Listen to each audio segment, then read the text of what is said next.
नमस्कार। प्रस्तुत है आज का चिंतन। एक ही परिस्थिति में दो व्यक्ति दो प्रकार से सोचते हैं और उसकी परस्पर विरोधी प्रतिक्रियाएं अनुभव करते हैं। द्रोणाचार्य ने एक गांव में दुर्योधन को वहां के सज्जनों की सूची बनाकर लाने को भेजा। उन्होंने बहुत छानबीन के बाद सूचना दी कि यहाँ एक भी सज्जन नहीं रहता, सभी दुष्ट दुराचारी भरे पड़े हैं। कुछ दिन बाद उसी गांव में युधिष्ठिर को दुर्जनों की सूची बनाकर लाने के लिए भेजा। उन्होंने भी हर व्यक्ति से संपर्क बनाया और गतिविधियों की खोज की। वे यह निष्कर्ष लेकर लौटे कि दोष रहित तो केवल परमात्मा है, पर इस गांव में लोगों में औसत स्तर की सज्जनता मौजूद है। इनमें से पूर्ण दुर्जन एक भी नहीं है। प्राणियों के शरीर और पदार्थ, यही तो संसार है। इस सृष्टि की समस्त संरचना सत और तम, देव और दैत्य के सम्मिश्रण से बनी है। रात और दिन की तरह यहाँ शुभ और अशुभ दोनों अस्तित्व हैं। अंधकार और प्रकाश से मिलकर रात्रि और दिन की रचना हुई है। उसी से काल चक्र घूमता है। ताने और बाने के उल्टे सीधे धागों से कपड़ा बुना गया है। संसार में वांछनीय और अवांछनीय दोनों ही तत्व हैं। उनमें से उचित को सदुपयोग के लिए और अनुचित का परिशोधन प्रयत्नों का अभ्यास करने के लिए प्रयुक्त किया जा सकता है। इस प्रकार दोनों ही अपने अपने स्थान पर उपयोगी हैं। यह मानकर चला जाए तो दुष्टता खोजते फिरने पर उत्पन्न होने वाली खीज से बचा जा सकता है।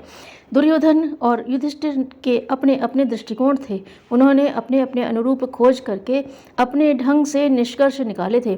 गुबरेला और भौरा एक ही बगीचे में प्रवेश करके दो तरह की वस्तुओं के साथ संपर्क बनाते और दो तरह के निष्कर्ष निकालते हैं।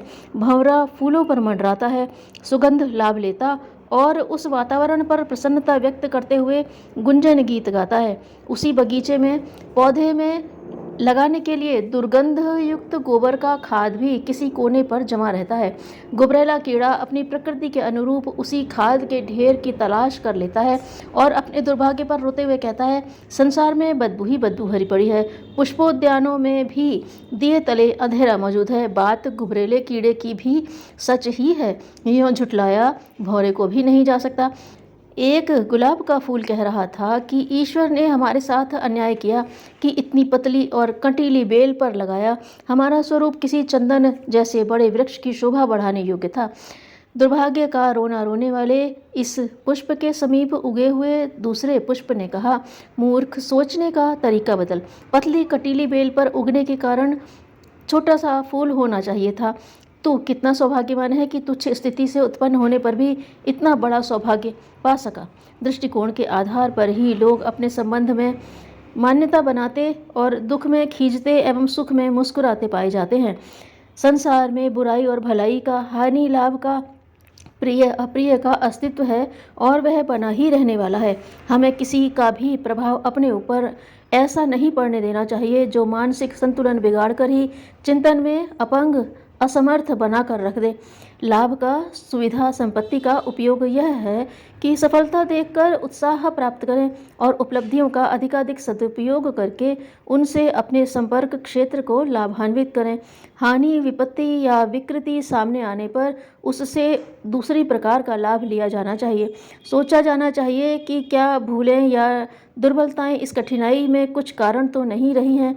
यदि रही हों तो इस प्रमाद को अविलंब हटा देने में तत्परता बरतनी चाहिए ताकि वैसी दुर्घटना की पुनरावृत्ति भविष्य में न हो। वास्तव में ठोकर लगने का दंड भविष्य में अधिक सतर्कता बरतने की चेतावनी देता है। यदि ठोकर से एक कड़वा पाठ पढ़ा जा सके तो उसे भविष्य में सत्परिणाम देने वाला सस्ता सौदा ही कहा जा सकता है। पाप, अनाचार और विकृतियों को देखकर संतुलन खोने और बड़बड़ाने की ज़रूरत नहीं है। उन्हें यह मानकर चलना चाहिए कि परिपक्व होने का यही एकमात्र तरीका है कि वह अनाचार को देखकर उभरे और अवांछनीयताओं से टक्कर मारकर अपना वर्चस्व सिद्ध करे और गौरवान्वित बने। यदि रावण का आतंक न होता तो राम को रीछ वानरों को यशस्वी बनाने का अवसर ही न आता। सही परिस्थितियां रही होती तो ऋष्यमुख पर्वत के निवासी रीछ वानर ऐसे ही दूसरे वन्य प्राणियों की तरह जन्मे और मर खप कर विस्मृति के गर्त में चले गए होते। मनोबल गिराने की अपेक्षा उपयोगी प्रतिक्रिया का लाभ लिया जा सकता है। यदि सोचने का तरीका सही हो तो हर परिस्थिति में अनुकूलता सोची जा सकती है और संतुलन बनाए रखा जा सकता है। मानसिक दुर्बलता ही विक्षोभ का प्रधान कारण होती है। संत इमर्सन कहा करते थे, मुझे नरक में भेज दो, मैं वहीं स्वर्ग का सृजन कर लूँगा। युधिष्ठिर की कथा है कि वे कुछ समय के लिए नरक भेजे गए। उन्होंने अपनी सज्जनता के कारण वहाँ भी स्वर्ग जैसा वातावरण उत्पन्न कर लिया। शंकर जी भूत प्रेतों के बीच रहकर स्वयं पतित नहीं हुए, वरन उन पिछड़े हुए साथियों को ऊंचा उठाया। राम प्रसाद बिस्मिल और सरदार भगत सिंह का वजन फांसी की सजाएं सुनाने के बाद और अधिक बढ़ गया। अभावों की सूची बनाई जाए तो प्रतीत होगा कि हम संसार के सबसे अधिक दरिद्र व्यक्ति हैं। अपने साथ हुए दुर्व्यवहारों का संग्रह इकट्ठा किया जाए तो प्रतीत होगा कि सारा संपर्क क्षेत्र दुष्ट आत्माओं से भरा हुआ है, दूर दूर तक फैला। विकृतियों का लेखा जोखा लिया जाए तो प्रतीत होगा कि संसार में सर्वत्र पाप ही पाप भरा पड़ा है। पर यदि इसके विपरीत स्तर की सूचियाँ बनाई जाएँ, पिछड़े हुओं की तुलना में अपनी उपलब्धियों को आंका जाए तो प्रतीत होगा हमारी वर्तमान संपन्नता भी कम संतोषजनक नहीं है।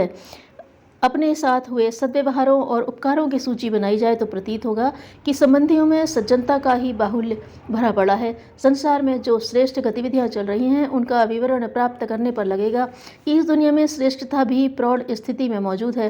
गीता की उक्ति है, श्रद्धा मयोयम पुरुषो यो यदृच्छधा स एव सह, अर्थात यह मनुष्य का रूप है, जो जैसी श्रद्धा रखता है वैसा ही बन जाता है। अपनी आस्था, अपनी मान्यता, अपनी आकांक्षा एवं अपनी दृष्टि ही अपने व्यक्तित्व का निर्माण करती है और उसी आधार पर उठने गिरने की परिस्थितियां बनती हैं। विकृत दृष्टिकोण ही हमें नरक में धकेलता है और उसके परिष्कृत होने पर स्वर्ग हाथ बांधकर सामने खड़ा होता है। यही है चिंतन का महत्व और महात्म्य।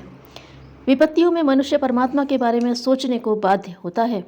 दुख का प्रभाव सच्चे सुख की अनुभूति कराता है। धन्यवाद।